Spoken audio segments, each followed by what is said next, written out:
안녕하십니까?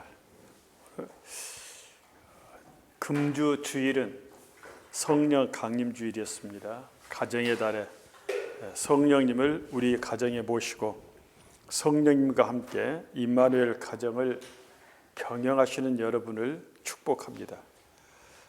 우리의 그 가정 경영의 가장 기본 모토가 무엇이냐면 하나님이 우리 가정에 함께 하심으로 우리가 세대를 연결하는 것입니다. 그래서 오늘 여러분과 함께 나눌 그 메시지가 후손이 강성한 축복입니다. 나는 여러분 우리 모두가 우리 세대에 우리만 사는 것이 아니라 우리의 후손들이 하나님 앞에서 강성한 축복을 누리면서 살아가기를 여러분과 함께 기원합니다. 우리 함께 드리는 기도를 같이 한번 드리도록 하겠습니다. 시작. 언제나 우리와 함께 하시는 주님, 구로 디지털 일터 청지기 포럼에 참석하게 하심을 감사드립니다. 아버지의 말씀으로 나 자신과 우리 가정을 경영하게 하옵소서. 맡겨주신 일터를 임마누엘 성령님과 함께 경영하게 하옵소서. 지혜로 배우며 함께 실행하도록 성령님께서 지혜를 주시옵소서. 아멘. 예수님의 이름으로 기도합니다. 아멘. 우리 한번 아까 여러분들이 같이 합독했습니다마는 다시 한번 시편 112편 1절 2절 읽어보고 그 다음에 메시지 성경으로 한 번 더 읽도록 하겠습니다. 시작. 할렐루야. 여호와를 경외하며 그의 계명을 크게 즐거워하는 자는 복이 있도다. 그의 후손이 이 땅에서 강성하며 정직한 자들의 후대에 복이 있으리로다. 메시지 성경입니다. 할렐루야. 그분의 계명을 기뻐하고 소중히 여기는 이들은 복이 있다. 그 자녀들은 땅에서 강건하고 올곧은 아멘. 예. 하나님을 경외하는 사람 그리고 하나님의 계명을 크게 즐거워하는 사람은 복을 받습니다. 그것이 하나님께서 자녀된 우리가 복을 받고 사는 것이 우리 아버지의 소원이기 때문에 그렇습니다. 우리 아버지가 어떤 소원을 갖고 있느냐? 제발 복 받고 살아라. 내가 복의 근원이다. 그런데 내가 복의 근원인데 복을 주고자 해도 복을 줄 수 있는 그런 환경조차가 안 되면 어떻게 복을 주겠냐? 내가 남의 자식에게 자식도 아닌 애에 복 주겠냐? 내 자식한테 복을 주려고 이 복덩어리를 가지고 있는데 지금 그런 얘기입니다. 그래서 오늘 복을 받는 사람들의 비결, 최소한 또 기본 요건을 우리에게 좀 얘기해 주고 있는데 내가 있는 것을 좀 알고 살아라. 오늘 하루를 살았는데 내가 곁에 있는 줄을 전혀 알지 못하고 의식하지 못하고 부자지간에 살면서도 아버지가 옆에 있다는 걸 모르고 외면하고 도외시하고 살면 어떻게 복 주겠냐. 지금 그런 의미인 겁니다. 여기서 경외하다는 얘기는 두려워하다는 얘기인데 하나님을 두려워서 벌벌 떨고 하나님에 대해서 공포심 느끼라는 얘기가 아니고요. 내가 있음을 알고 살아라. 내가 곁에 있다. 바로 그런 얘기입니다. 이것은 하나님께서 자녀된 우리가 복을 받고 사는 아버지의 소원인데 그런데 우리 하나님 아버지께서 우리에게 여기서 끝나는 것이 아니라 우리만 복 받는 것이 아니라 그 복이 우리 후손에게 올곧게 사는 가정들에게 이어진다고 말을 하고 있습니다. 여기 강성함이란 힘이 강하고 번성하다는 뜻인데 우리 후손들이 이 땅에서 강성하다는 얘기는 이 세상의 불의의 세파에 밀리지 않고 당당하게 살아간다. 하나님 내가 믿는 것을 아주 가장 귀하게 생각하고 당당하게 살아가는 것을 말하는 축복입니다. 따라서 하나님의 자녀로서 믿음 지키고 우리 자손이 손자 세대 대대로 신앙의 모범으로 살아간다는 것은 우리에게 큰 축복입니다. 우리가 이 축복을 우리가 기대하고 또 이 축복이 있다는 것을 알기에 오늘 우리가 기쁘게 살 뿐만 아니라 우리 자녀들을 위한 소망을 갖고 사는 것입니다. 사실 이보다 더 큰 복은 없습니다. 그러므로 우리 청지기들이 성령님의 인도하심 따라서 살려면 먼저 우리 스스로가 우리 자녀들 앞에서 임마누엘로 사는 것을 보여줘야 됩니다. 임마누엘로 산다고 하는 거, 우리 삶이 반석 위에 있어야 되는데 성령님과 함께 사는 반석입니다. 이렇게 살면서 먼저 나 자신이 신앙으로 경영되지 않는다. 여기 경영이란 말을 쓰는 이유는요, 성경에 경영이란 말이 11번 나오는데 잠언서에 5번, 이사야서에 5번, 사도행전에 1번 나옵니다. 그런데 이 잠언에 나오는 5번의 경영은 네가 경영해라 그 말이에요. 하나님께서 너 경영하고 살아라. 그 다음에 이사야에서 나온 5번의 공통점은 뭐냐면 나도 경영한다. 하나님이 자기가 생각하는 것을 경영함으로 이룬다고 말씀하시거든요. 그러니까 하나님도 생각만 하고 있으면 자연히 이루어진 것이 아니라 하나님도 당신이 어떤 것을 생각하고 그것을 경영이라는 툴로 행할 때에 그것이 성과를 이룬다, 그 말씀입니다. 따라서 이 경영을, 성경의 경영을 우리가 압축해서 보면 어떤 의미냐면 나도 매사에 경영하니 너희도 범사에 경영해라. 모든 일을 너희가 경영으로 이루어라, 그런 얘기입니다. 그리고 사도행전에 나온 그 경영은 열방이 왜 허사를 경영하는고 이렇게 해서 탄식의 소리입니다. 그러니까 경영을 하면서 헛발질하지 말아라. 경영을 바르게 경영해라. 이런 얘기로 경고의 메시지입니다. 지금 여기서 방금 말씀드린 대로 하나님이 매사에 나도 경영하고 있으니 너희가 범사에 경영하라는 얘기는 너희 자신을 먼저 경영해라. 말씀으로 경영하고 믿음으로 굳건히 서서 한번 경영해라, 그런 얘기고요. 가정도 경영의 대상이다. 기업만 경영이라고 하는 게 아니라 가정도 경영할 때에 가정이 더 풍성하게 된다, 그런 얘기입니다. 어찌 우리가 기업을 경영할 잘한 사람과 못한 사람의 결과를 우리가 너무 잘 알잖아요. 마찬가지입니다. 가정도 말씀으로 잘 경영하는 것과 경영하지 못하는 것의 차이라고 하는 것은 엄청난 겁니다. 경영이 자동으로 이루어지는 거 아니에요. 저는 과거에 그 목회자의 가정을 이렇게 들여다보면서 목사님이 교회 경영을 잘하면서 가정 경영을 잘못하고 있구나, 그런 것을 많이 느꼈습니다. 여러분, 다윗은 지금도 이스라엘 백성들로, 이스라엘 사람들로 하여금 성군으로 인정받고 있습니다. 우리나라 사람들이 세종대왕을 성군으로 인정하듯이 지금도 이스라엘 사람들은 다윗을 성군이라고 그래요. 그런데 국가 경영을 잘했는데 가정 경영을 잘못했어요. 다윗의 네 부인에게서 20명의 자녀가 있는데 우리가 앞으로 장착할 그 나라에서 과연 몇 명을 우리가 볼 수 있을까 한번 여러분들이 연상해 보시기 바랍니다. 결코 잘한 거 아닙니다. 그래서 가정도 우리가 경영의 대상입니다. 말씀으로 경영하고 하나님의 교훈으로 자녀들을 우리가 양육할 때도 경영이라는 툴을 가지고 경영을 해야 되는 것입니다. 뿐만 아니라 우리에게 맡겨주신 일터 우리가 당연히 말씀으로 경영해서 우리에게 지금 우리가 처한 기업은 꾀알기자 기업 아닙니까? 그런데 하나님의 말씀으로 경영하면요, 이것이 터기자 기업으로 바뀌는 겁니다. 터기자 기업은 하나님께서 우리에게 주신 기업이거든요. 그러니까 우리가 내게 맡겨주신 일터를 자꾸 우리가 기도할 때 우리에게 기업을 맡겨주셔서 감사합니다, 그럴 때 그 맡겨주심이라고 하는 것은 꾀알기자 기업을 얘기하는 게 아니잖아요. 터기자 기업이지. 하나님은 터기자 기업을 주신 것이지 꾀알기자 기업으로 무한 경쟁 시대에 이윤 극대화하라고 우리한테 맡겨주신 거 아니거든요. 그래서 우리가 맡겨주신 일터도 말씀으로 경영하기에 우리가 이르도록 노력을 해야 됩니다.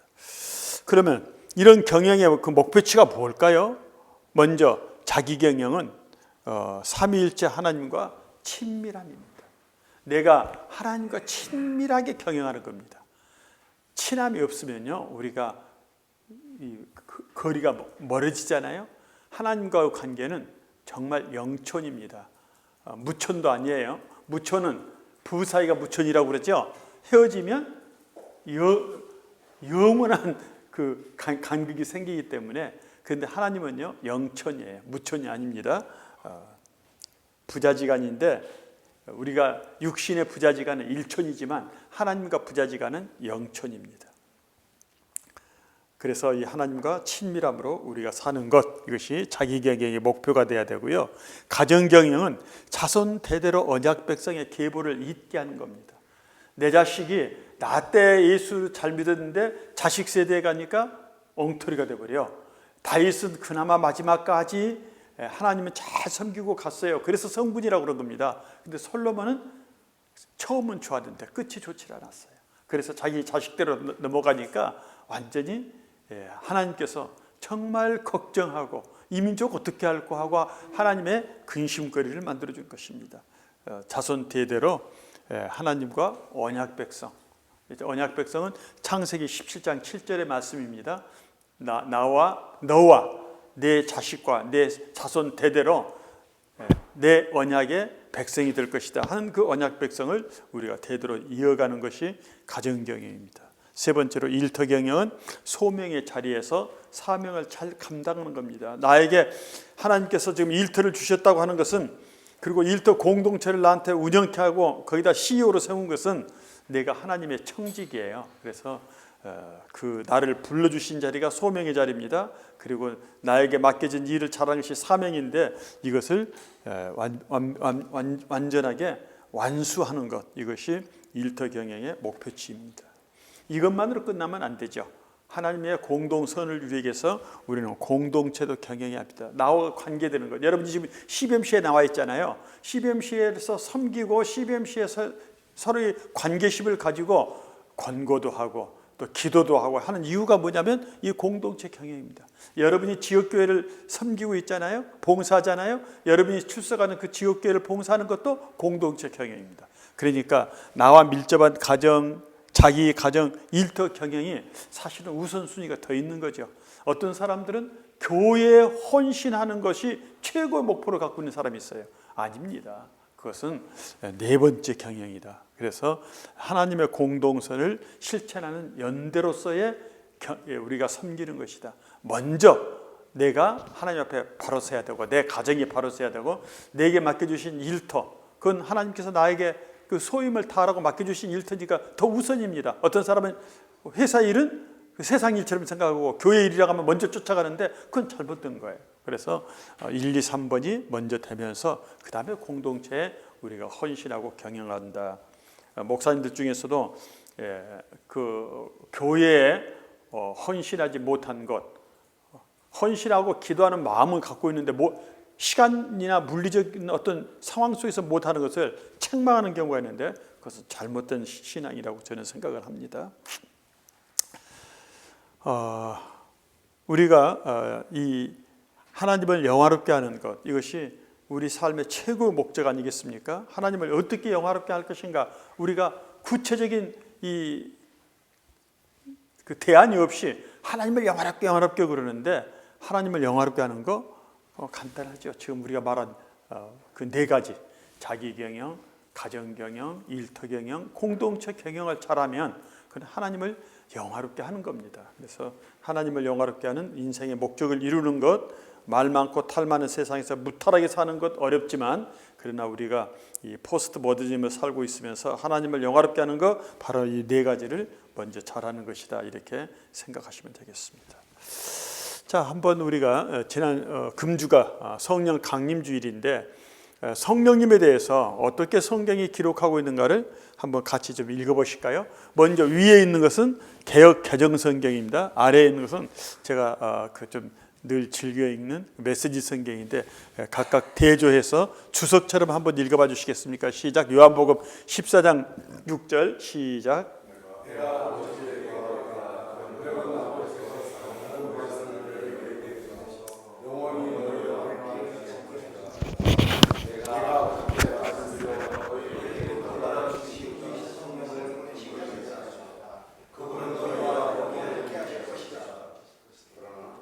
네.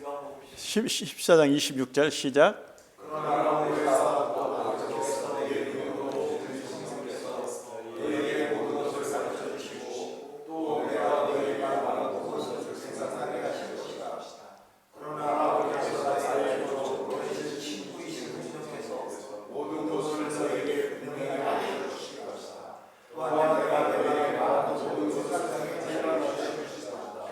네.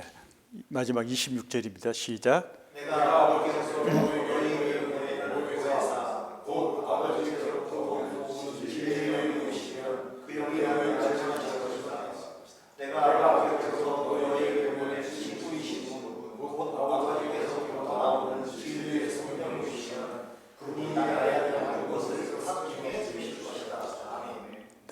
이 지금 헬라어로 보에사란 말은 곁에서 조용히 이야기해 주는 사람을 보에사라고 합니다. 우리말 단어하고 좀 다른데 곁에서 조용하게 우리에게 읊조려 주는 분, 이것이 보에사라는 뜻인데 메시지 성경에서는 그 보에사를 무슨 말로 바꾸고 있죠? 친구로. 여기서 친구라고 한 것은 그냥 우리가 깨벅적이 친구, 그런 의미 이상입니다. 어떤 친구냐면 친구를 위해서 목숨을 버리는 것이 사랑이다 하고 우리를 위해서 목숨을 버려주신 예수님의 그 사랑이 바로 친구 관계죠. 그러니까 성경에서 말하는 친구는 그냥 우리 어렸을 때부터 컸던 깨벅장이 친구가 아니라 목숨까지도 내어줄 수 있는 관계. 그런데 그 친구로 여기서 얘기를 하고 있습니다. 보혜사를 여러분들이 이 보혜사 성령님과 친밀함이 있어야 되는 것은 친구이기 때문에 그렇습니다. 가장 친한 친구. 가족에게도 털어놓을 수 없는 말을 이 친구에게는 털어놓을 수 있는 그 친구. 내 인생의 모든 것을 다 벌거벗겨 놓고 내가 앞에 나설 수 있는 친구, 이 보혜사 친구, 이 친구와 관계를 우리가 생각해 보면서 성령님과 친밀함이라고 하는 것은 날마다 내 곁에 계시는 이분과 무슨 얘기든지 상의하고 의논하고 결정할 때마다 탁월하신 분이니까 꼭 묻고 우리가 이렇게 한다고 하면 우리 일터가 복될 것입니다. 이런 도표를 한번 마음에 새겨두는 것도 좋습니다. 우리가 청지기로 살아가는데 하나의 지표가 되죠.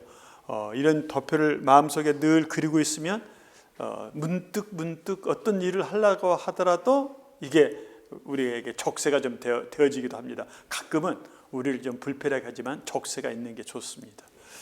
먼저 성경 말씀입니다. 그리스도의 삶이고 청지기로 살아가기 위해서 제가 찾은 성경 말씀은 한번 같이 한번 읽어보실까요? 시작.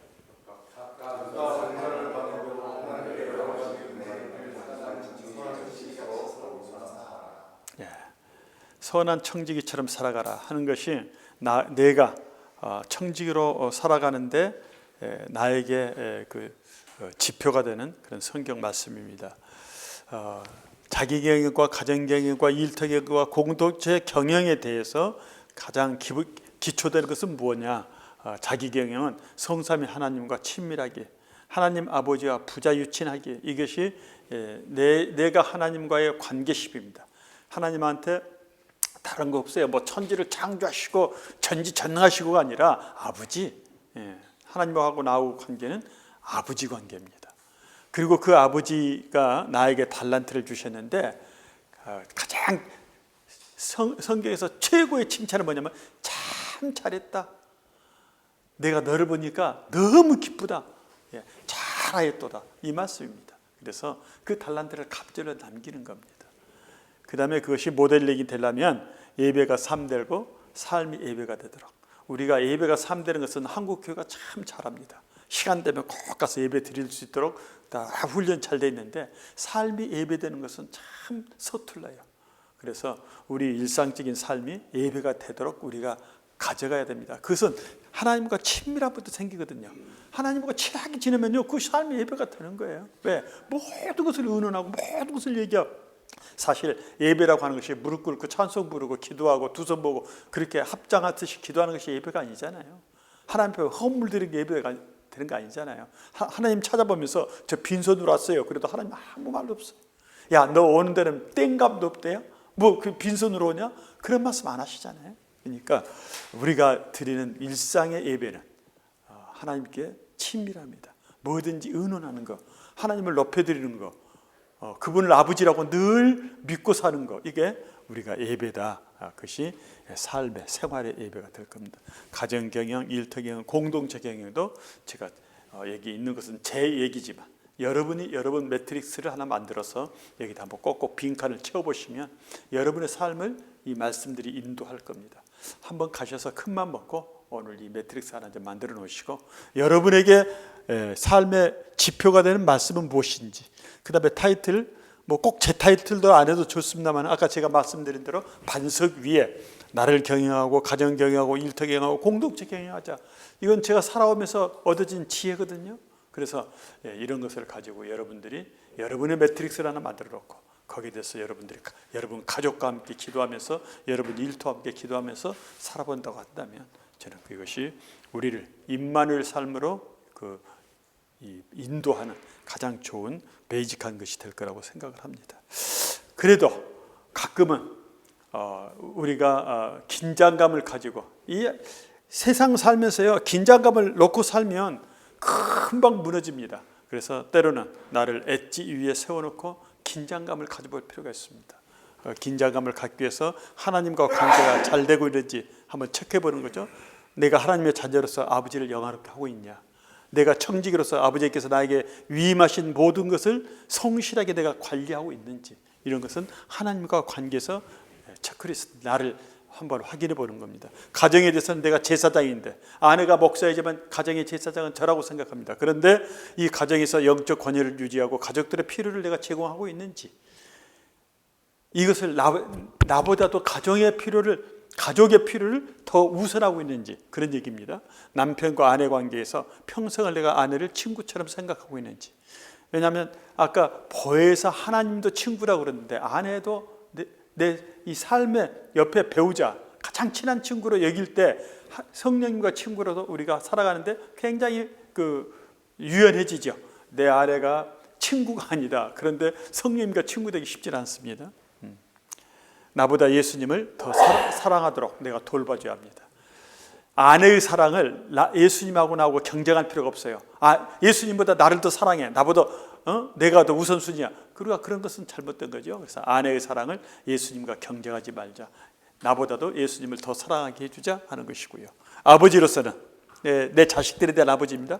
하나님께서 맡겨주신 아들들을 주님의 제자로 양육하기 위해서 우리가 기도하고 노력해 줘야 합니다.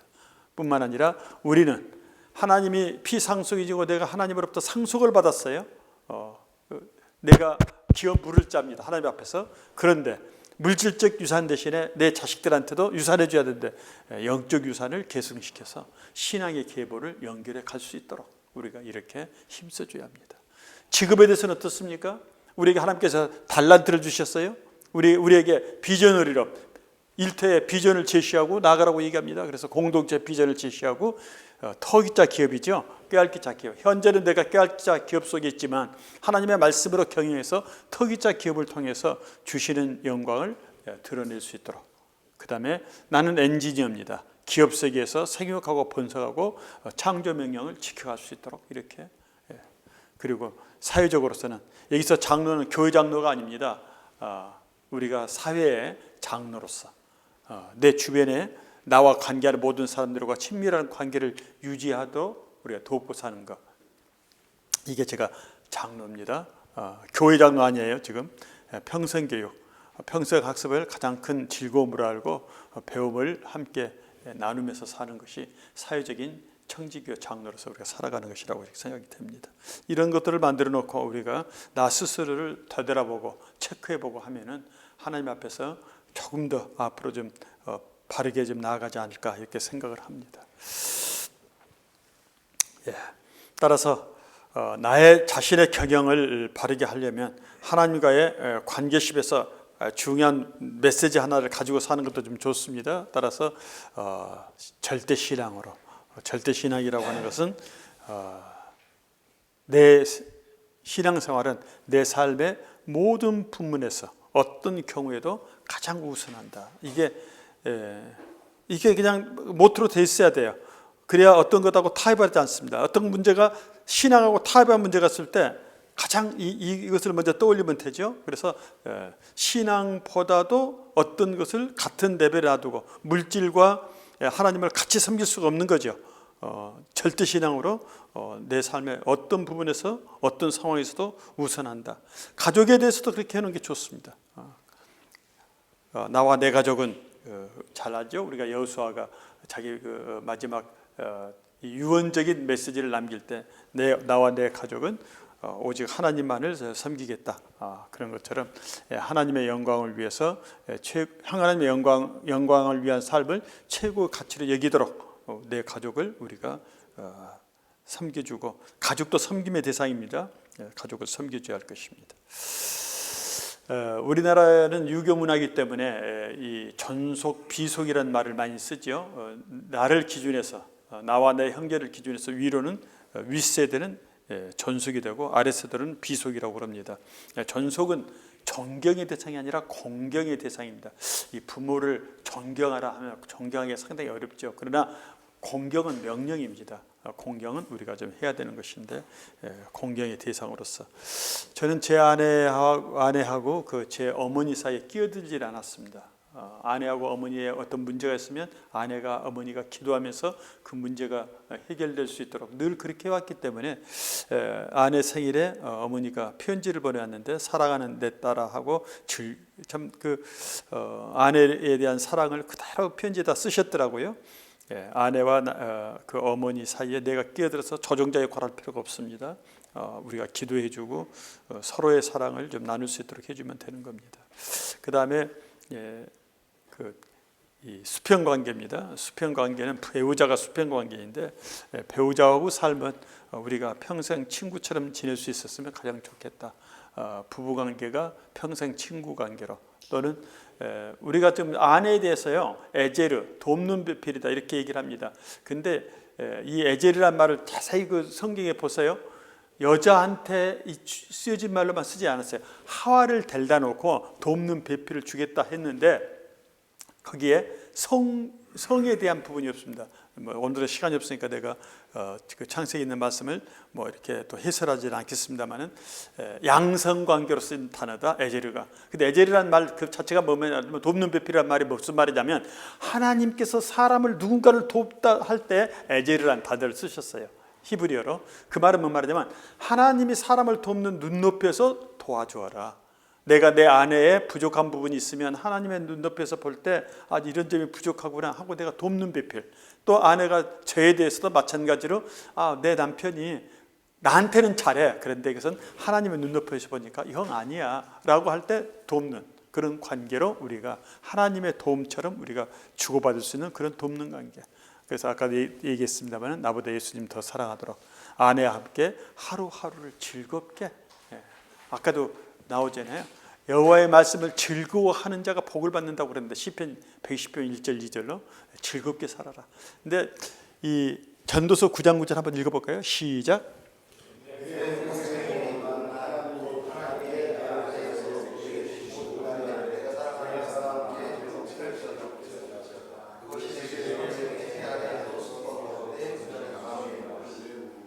아니야, 하나님 아버지께서 우리에게 가정을 하나 이루도록 가서 제 아내 향기를 저한테 데려오셨어요. 근데 둘이가 늘 타시락거리고 살면 하나님이 얼마나 불편하시겠어요. 내가 너 결혼시켜줬는데 그것도 그 불편하게 사느냐, 제발 좀 즐겁게 살아라. 그게 하나님의 소원이십니다. 그래서 평생에 너희가 부부간에 즐겁게 살아라. 오직하면 그 말씀까지 이렇게 다 기록해가지고 제발 즐겁게 좀 살아라니까 하고 우리한테 얘기하시겠어요? 그래서 우리가 즐겁게 사는 겁니다. 이 즐거움을요, 가정에서 찾아야지 이웃에서 찾으면 사고가 납니다. 내 안에서 즐거움 찾아야지 바깥에서 즐거움 찾으려면 이건 문제가 생기는 겁니다. 그래서 평생의 모든 날 네 마누라와 함께 즐겁게 살아라. 네 남편하고 함께 즐겁게 살아라. 이게 우리에게 주는 부부관계의 메시지입니다. 부부 사이에 자주 말씀드린 말입니다만 투명해야 된다. 세 가지는 최소한도 투명해야 된다. 정서적 투명이다. 지금 같이 밥을 먹고 같이 얘기하고 있는데 저 속에 뭐가 들어있는 거지? 알지 못하면 안 되는 거죠. 아내가 지금 어떤 정서를 가지고 나하고 좀 대하고 있는지 알아야지. 투명해야지. 이게 정서적으로 잘 알지 못하고 괜히 그냥 가면 쓰고 나오고 대하고 있는가 이런 식으로 생각하면 얼마나 불편하겠어요. 부부 사이에. 그래서 부부 사이는 정서적으로 지금 내 아내가 어떤 생각을 하고 있는지 내가 말을 안 해도 알고 있어야 되는 겁니다. 두 번째로는 공간적 투명성입니다. 저는 지금까지 살면서 한 번도 아내로부터 지금 어디야? 라는 전화를 받아본 적이 없습니다. 왜? 내가 지금 어느 공간에 있는지를 제 아내가 가장 잘 아니까. 세 번째는 재무적인 투명성입니다. 우리가 지갑이 아내하고 같이 쓸 수 있는 지갑을 가져야지 딴 지갑 하나 또 차고 있으면 안 됩니다. 가끔은 사람들이 그럽니다. 여자는 하나 그 비밀 지갑이 있어야 된다고, 그래야 유급할 때 쓴다고. 그런데 그건 옳은 방법이 아닙니다. 안 믿는 사람들이 얘기하는 기준이지, 우리 크리스찬들에게 그렇게 재무적으로 딴 지갑 하나 차게 되면 그 지갑에 대해서 얼마나 관리를 하고 관심이 높겠습니까? 그 관리와 관심이 물질에 있게 되면요, 부부관계가 바르게 형성이 안 되거든요. 그래서 세 가지 투명성, 정서적, 공간적, 재무적으로 투명해야 된다. 저는 제 지갑을 제 아내가 잘 압니다. 그래서 제 지갑에서 만약에 돈을 꺼내야 쓸 때가 있으면요, 아내가 스스럼 없이 갖다 꺼냈어요.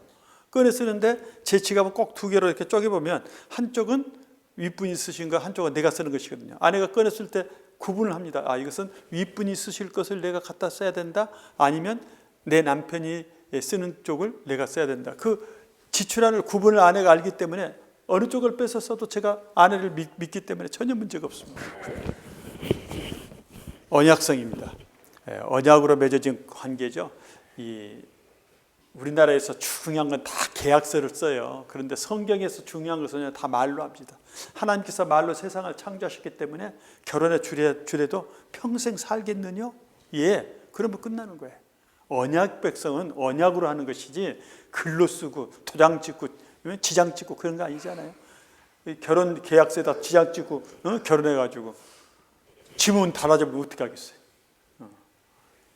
우리는 언약 백성이기 때문에 말로 하고, 그 말로 한 것을 끝까지 지켜야 되는 겁니다. 영원성입니다. 우리가 부부가 그날에 이르도록 함께하는 겁니다. 저도 언젠가 하나님 앞에 갈 테인데, 제가 그 날짜는 캐셔마크지만 그러나 그 결과에 대해서는 제가 강하게 느낌표를 쳐놨습니다. 나로 인해서 즐거워 좀 해주라. 내가 가는 거 슬퍼하지 말아라. 그런 얘기입니다. 스킨십입니다. 때를 얻든지 못 얻든지. 저는 예배 드리다가도 아내 손잡고 드리고, 교회에서 예배 드릴 때도 손잡고 기도하고, 손잡고 있으면 참 편해요. 그리고 만나면 키스합니다. 아침에 나올 때 지금 제가 키스하고 나왔습니다. 저녁에 들어가면 허그합니다. 근데 이것을 그냥 일상적으로 습관적으로 하는 게 좋습니다. 그래서 때를 얻든지 못 얻든지 스킨십 하는 거, 이것이 아내와 관계를 가장 잘 우리가 익히게 해주는 습관화된 내용들이죠. 자식에 관련된 겁니다. 너무 깊게는 설명하지 않겠습니다만, 주초를 깊게 파고 반석 위에서 자녀 양육해야 합니다. 그래야 자식들이 흔들리지 않습니다. 이랬다 저랬다, 자식들한테 야단칠 때도 딱 하나만 기준만 있어야 합니다. 신앙적으로 잘못했을 때, 나머지는 자율적으로 해줘야죠. 자녀도 하나님의 품성을 가지고 태어난 독립 인격체거든요. 그런데 이 인격체를 내가 내 품성과 내 기질 가지고 조직하고 내 수준으로 짜맞추면 안 되는 거죠. 그건 하나님께서 내게 주신 품성이고, 자식에게 주신 기질은 따로 있습니다. 저는 ENTP인데요. 아이들은 뭐 다른 기질을 갖고 있거든요. 근데 내 기질에 ENTP에 다 맞춰버리면 안 되는 거죠. 그래서 가장 중요한 거, 신앙 문제만큼은 자식들하고 타협하지 말고 나머지 모든 부분에서는 자율과 순종으로 맡겨줘야 합니다. 신앙에서 순종이라 나머지는 자율이다. 그거 기준 하나만 딱 가지면요, 아이들이 바르게 자랍니다. 근건과 전략을 가르쳐야 합니다. 어렸을 때부터 근건 전략을 쓰도록. 얘들한테 짜게 구르라는 얘기가 아니에요. 돈 한 푼을 써도 얘가 바르게 썼는지 안 썼는지를 근건 전략의 기준으로만 갖고 하면 틀림이 없습니다. 사랑과 배려해줘. 형제들 간에 아이들에게 편애하니까, 성경에서 편애해가지고 생긴 문제가 얼마나 많습니까? 아브라함도요, 믿음의 조상이긴 하지만 이스마엘 거두줬어야 돼요.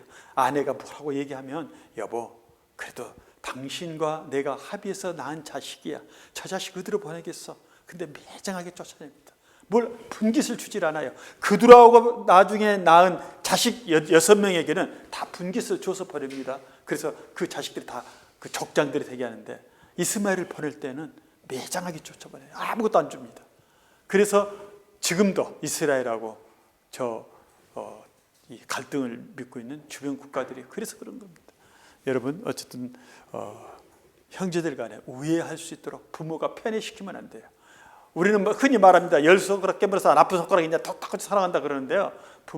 이런 기준을, 절대적인 기준을 갖고 있지 않으면 편애하기 마련입니다. 그래서 편애해서는 안 된다. 사실 하나님의 섭리는 어디가 있는지 모르지만, 야곱이 요셉을 편애하니까 그냥 팔아 넘긴 거 아니겠습니까? 야곱은 나중에 그것을 하나님께서 나를 이곳으로 보내주셨다고 하지만, 그러나 형제간에 죽이기까지 하기 위해서 풍덩이에다 우물구덩이다 빠쳐버리는 그런 일들은 결코 있어서는 안 되죠. 근데 성경에서 보면 전부 그런 것으로 시작되잖아요. 어떻게 해서 아담과 하와에서부터 형제간에 칼부림이 일어납니까? 그래서 이런 것들은 우리가 철저하게 성경에서 반면교사로 삼아서 우리가 준비를 해 나가야 할 거라고 생각합니다. 제 자식이 결혼하면서 저한테 주례를 해주라고 그래서 제가 둘째 아들 결혼을 하면서 주례를 해줬습니다. 주례사에 나오는 내용입니다. 자식은 하나님의 기업입니다. 하나님의 성품을 담도록. 이 품자 여러분 주의해 주세요. 이 품자가요. 제가 마이크가 좀 이렇게 품자가 여러분이 생각하는 이 품사품이나 아니면 그 물질 품자가 아닙니다. 여기서 말하는 성품자 품자가요. 엿줄 품자입니다. 예. 제가 불어 이 한자로 써온 것은 성품은 하나님께 여쭤봐라. 네 마음대로 결정하지 말아라. 참 나는 이 한자 단어가 이렇게 만들어졌던 것은 굉장한 걸. 그래서 품자가 엿줄 품인데 성품 하나님께 여쭤봐. 네가 결정하지 마. 이런 얘기죠. 아내의 성품 뜯어 고치려고 하지 마. 안 고쳐지는 거야. 아내의 성품 하나님께 여쭤봐. 그런 얘기입니다. 그래서 MBTI는 타고난 거라고 그러잖아요. 예, 두 번째, 자녀 양육을 최고의 목적으로 삼아라. 하나님의 영원한 언약 백성으로 만들어라. 자식은 독립된 인격체다. 공간적, 정서적, 재무적, 신앙적으로 독립시켜라. 이게 무슨 말이냐면 지금은 다 자녀 결혼할 때요 공간적으로 독립이 됩니다. 같이 부모가 안 살라고 그러죠. 그런데 그 공간적으로 독립하는 것이 부모를 공경하기 싫어서 그렇게 된다면 잘못된 것이다. 정서적 독립은 뭡니까? 부부간에 너희들이 문제가 생기면 너희들이 기도하면서 해결해야지 그것 가지고 친정으로 쫓아오고 우리 집으로 오지 말아라. 어떤 문제 있으면 하나님 앞에 내놓고 기도하면서 정서적으로 해결해라. 세 번째, 정서적으로 의탁하지 말아라 그 말이죠. 독립시켜주라. 세 번째, 재무적입니다. 저는 어렸을 때부터 애들한테 야, 네 사랑하는 아내 네 힘으로 데려와라. 네 집 문표 네 손으로 달아라. 제가 이 두 가지를 끊임없이 얘기해 줬는데 큰아들이 그걸 딱 테이프를 그렇게 끊으니까 둘째, 셋째가 저는 자식들이 결혼하면서 정말 자식들을 위해서 돈을 쓰지 않았습니다. 큰아들에게 유일하게 쓴 것이 뭐냐면 결혼 당일에 아들이 저한테 얘기를 해요. 아버지, 오늘 아버지 하객도 오고 내 친구들도 옵니다. 내 친구들의 밥값 좀 내주세요.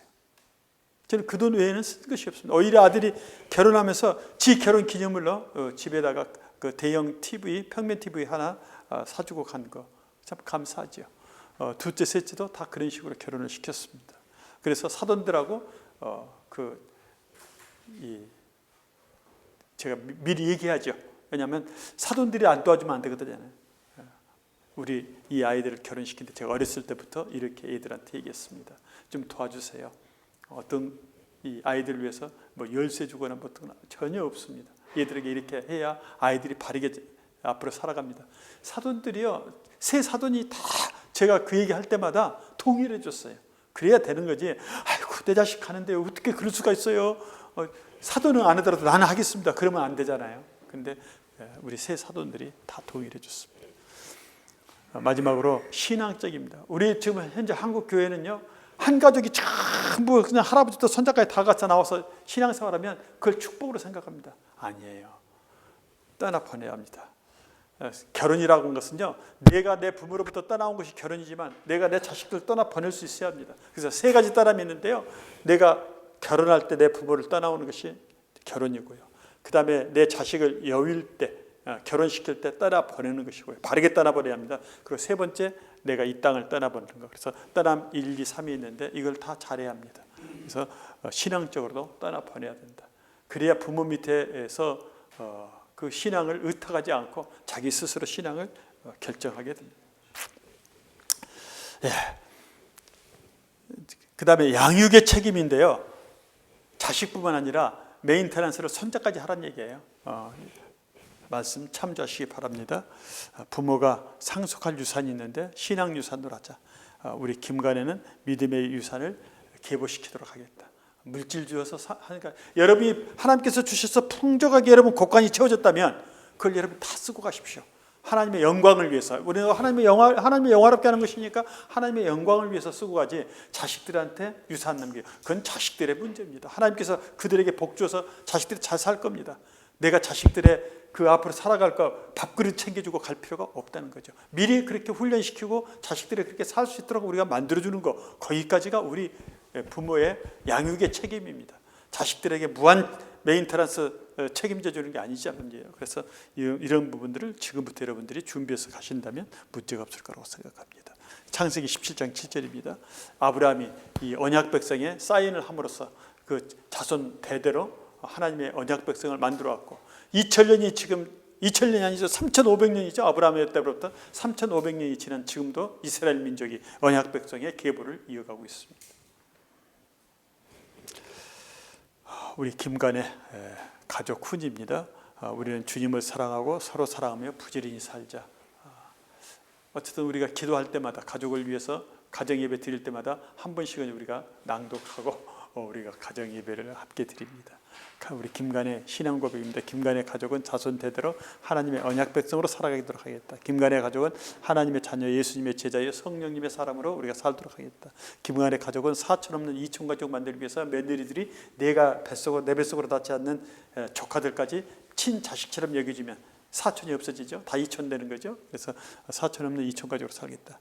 김간의 가족의 경제관은 우리 이용구 목사님이 얘기한 대로 부수선거가 아니라 신수선거다. 그래서 하나님의 손으로 가정을 이뤄갈 수 있도록 그렇게 하겠다. 김간의 가족과 결혼한 사람은 성별에 관계없이 손녀딸도 결혼하면 김간의 그 사위가 손녀 사위가 이 김간의 신앙 고백을 할 수 있어야 된다. 이게 김간의 가족훈입니다.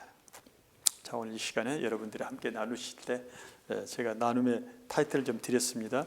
남편이 가정의 머리됨이에요. 아내의 머리됨인데 머리됨을 잘 하시는지 한번 여러분 체크해 보시고, 오늘 이 자리에는 여러분 아내가 안 나왔습니다만 아내의 입장에서 그걸 한번 해보시기 바랍니다.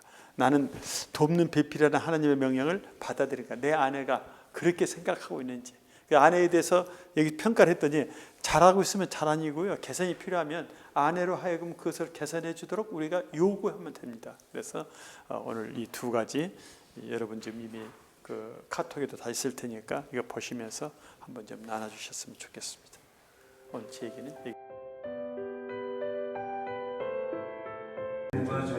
그런 뭐 구체적인 내용상 어쨌든 가정 내에서는 그런 것 때문에 한번 것 때문에 모르겠었는데 또 와이프가 또 자기 회장님께서 직전 회장님께서 이렇게 솔직하게 모두 개선 필요하다고 체크해 주셨습니다. 저희도 있습니다. 기다리십시오. 우리는 마음 풀어요. 마음 풀어. 마음 네. 이렇게 나눠주셨고, 또 우리 곽영철 회장님께서 3번 나는 아내에 의해 군림하지 않고, 이 부분에 대해서 뭐 거꾸로 얘기하면 그럼 아내에 의해 군림하고 있고 아내를 귀히 여기지 않는다, 이렇게 되는 그 계산해야 된다는 부분에서 굉장히 지금 생각을 하고 계시다고 하고요. 그리고 이제 강영훈 대표님께서 나눠주셨던 부분 중에서 이제 자존심 때문에 아내의 말이 맞는데 자존심 때문에 그걸 못 듣는 경우들이 있고, 아내가 얘기한 거를 이미 내가 생각해놨으니까 그건 아니야라고 이렇게 했지만 돌아서서 보면은 아내 말이 맞는 경우들이 많이 나온다는 부분도 얘기해 줬고요. 또 이제 전정 회장님께서 이제 어떤 그 아내의 말을 잘 안 듣고 그냥 내가 하고 싶은 대로 했다가 늘 어려운 그런 일들이 있으셨는데, 지금도 이제 그런 상황이 좀 있으신데 PC방 이제 그 동업하고 뭐 이런 관계에 대해서 아내분은 반대하고 계시고 대표님은 지금 그걸 해야 되겠다 그러고 계신 상황에서 오늘 아침에도 약간의 그런 다툼이 있으셨다는데, 아무튼 그런 부분들은 그래서 오늘 당장 어떻게 하실 거냐, 그렇게 해서 이제 그 부분의 아내의 말을 좀 더 듣고 이제 우리가 새로운 방향을 찾아보자, 그런 이야기들을 하시겠다고 그렇게 나눠주셨습니다. 저희 저는 이제 5번 나는 아내로 하여금 흠이 없고 거룩하며 영광스럽게 되도록 돕는다라고 되어 있는데, 이 부분에 있어서 아내가 알아서 흠이 없고 거룩하고 영광스럽게 되어서 나를 좀 도와주고 끌어줬으면 좋겠다, 이런 마음이 늘 있었는데, 이 부분을 좀 더 신경 써서 아내로 하여금 그런 사람이 되게 또 노력해봐야겠다, 그런 생각을 했습니다. 이상입니다. 네. 2주 발표하겠습니다. 김행만 대표님께서는 다른 말씀하셨는데, 그 청지기 사명의 시트에서 엣지의 벼랑 위에 서 있는 그림이 왜 그랬는지. 근데 본인이 생각하기에는 헤롯 왕이 전 처음 들어봤는데 마사다 궁전이라는 그 절벽 위에 세운 궁전이 있습니다. 여기에 왜 거기에 궁전을 세웠는지 아마도 그런 절벽 위에서 이런 항상 위기 의식을 가지고 결단을 하려는 그런 마음에 서 있는 것 같다라는 의견이 있었고 여쭤보고 싶어 김희식 대표님께 여쭤보고 싶다는 말씀이 있었고요. 유현상 대표님께서는 자녀들이 항상 잘 성장해줘서 감사하고 아내와 우리만 잘하면 된다 이런 진솔한 말씀을 해주셨고 그 김희식 대표님께서 하신 말씀 중에 행복은 가정에서 찾아야 한다는 거에 가장 그 공감을 하셨습니다. 강재석 대표님께서는 아까 진솔하게 그 10,000% 개선 필요해 10,000%를 이거 찍어 이것도 찍어 10,000%죠. 이건 뭐야 다 여기 써놨잖습니까 10,000%.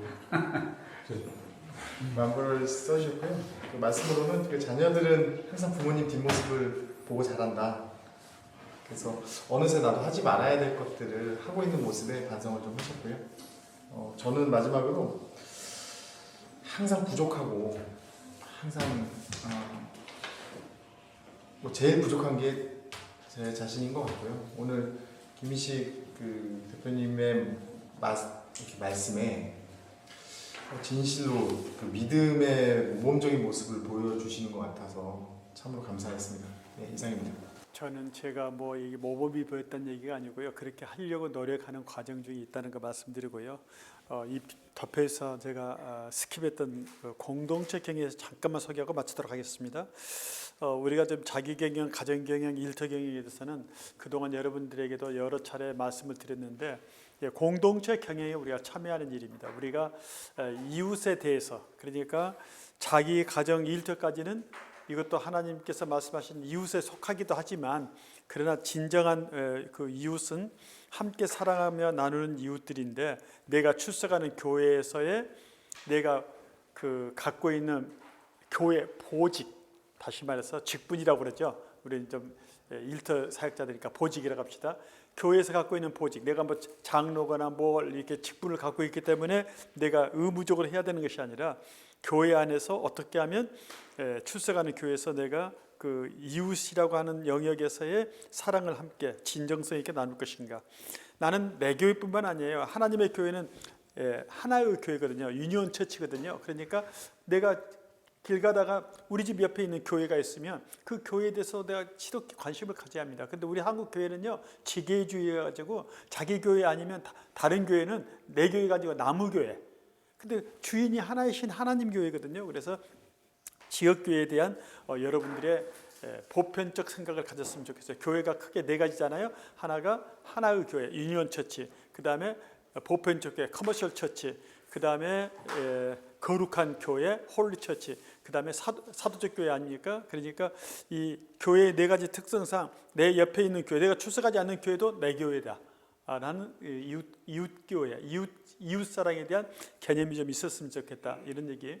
우리 교회에서 흔히 잘 안 가는 얘기인데, 그 다음에 저는 지금 한 57년지기 친구들 모임이 있습니다. 영생이라고. 그래서 또 다음 주에도 2박 3일 또 모이게 되는데 1년에 2차례씩 2박 3일씩 계속 모이면서 그동안에 서로 그 친구들과의 긴밀한 그 모임을 해오고 있습니다. 매년.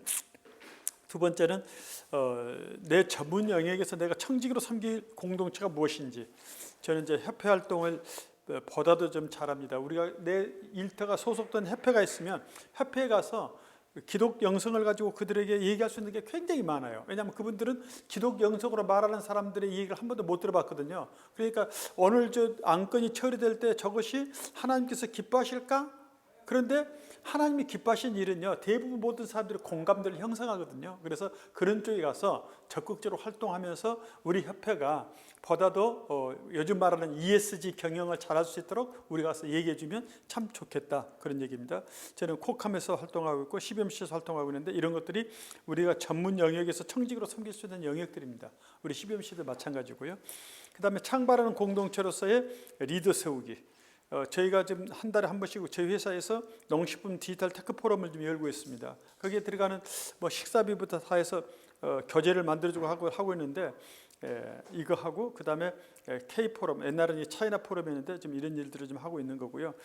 그 밑에 단체 사역에서 보면은 CBMC의 회원으로서 고려디지털 회원으로서 이 한 모습이고, 그다음에 월드 베스트 컴퍼니 만들기 좀 40주간 하는 것도 제가 좀 기수 역할을 하겠다 해가지고 작년에 하고 금년에 좀 다시 하면서 좀 앞장서서 하는 편이고요.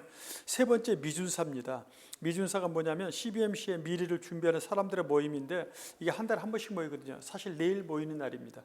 이 멤버 중에 김창성 사무총장이 있었는데 지난 화요일 날 그냥 자고 하셨어요.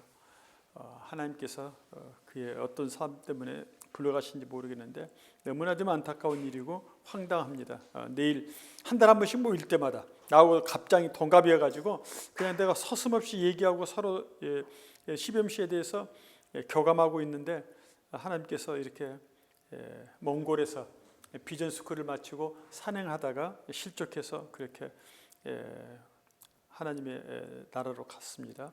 여러분들이 좀 기도해 주시면 좋겠고요. 저로서는 이제 그가 한 50여 년 동안 CBMC의 중앙에서 일을 했기 때문에 CBMC 장으로 이렇게 장례를 치렀으면 좋겠다는 생각이 있는데 또 여러 사람들의 생각이 좀 달라서 제가 좀 얘기를 못 하고 있습니다만은 아무쪼록 그 운구가 잘 되고 장례가 좀 잘 치를 수 있도록 기도해 주셨으면 고맙겠습니다. 이상입니다. 오늘